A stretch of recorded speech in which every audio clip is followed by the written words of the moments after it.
So he said, yes, the island that he comes from, Settler, in Central Carolinas in Micronesia. Mile long, half mile wide, the highest soil, 8 feet, no lagoon.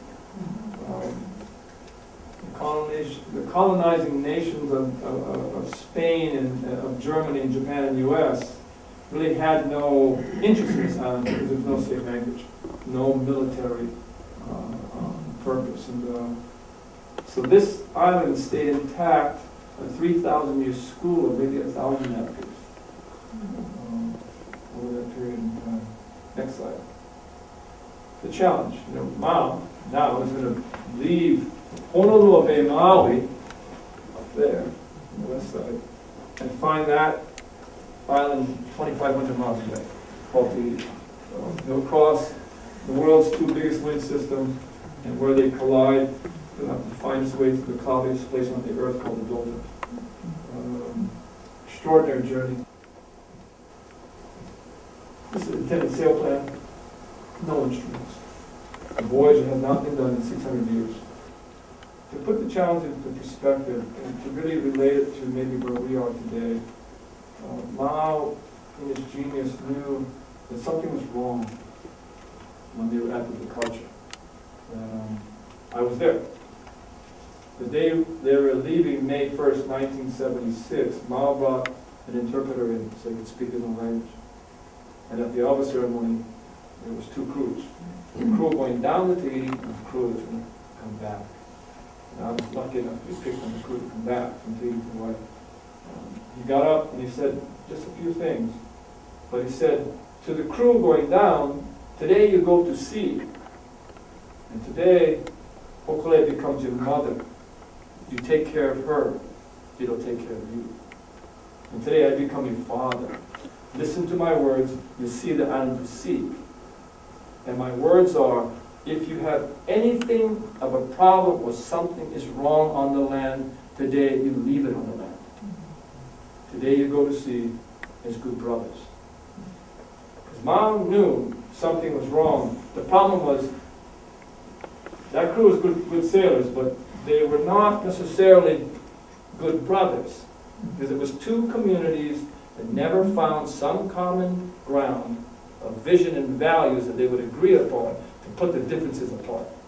One community was a science community that basically was there to research and document the greatness of the great navigators.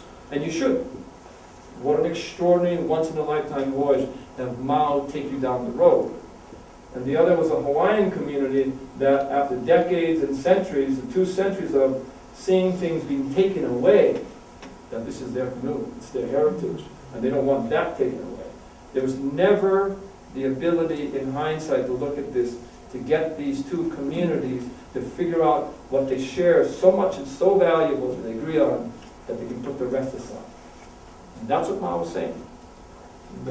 Next slide. Now, 17 people on board, 14-minute crew, 3 from National Geographic, heavy laden. This is 3 days out on a voyage. It's probably about 26,000 pounds. First voyage in 600 years. Next slide. Make a long story short, that's the arrival in Papua New Harbor. 31 days later, extraordinary achievement. Extraordinary achievement. It was interesting. I was on the second crew. Luckily, somehow made the crew. Flew down. I remember that day because we were kind of way in the bushes back there trying to see over aircraft. Because they estimate 17,000 Tahitians came down. That's more than half the population. That we were native people speaking native language, and these are our ohana. This is family. And to see them see Hokulea in the lens that they saw, this wasn't Hawaii's canoe, this is their canoe. Because they maintain their orations, they maintain their genealogies, they know of the great canoes, they know of the great navigators. It's things that they want to be proud of, but in the decades of change and forgetting, it becomes less and less reasonable and more mythical. So Hokulea's arrival was both innate, and the reality of the arrival was very spiritual, and it was giving mana to their belief of trying to hold on to who they are in a way in which they can identify themselves to be proud. Because if you can't, it's over.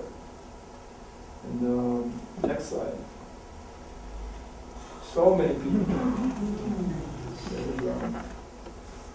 So many children eventually couldn't hold back the enthusiasm, jumped on the back of the sunk the stern, and pull them off politely in English so we could take care of our home to get back home. It was powerful. It was changing.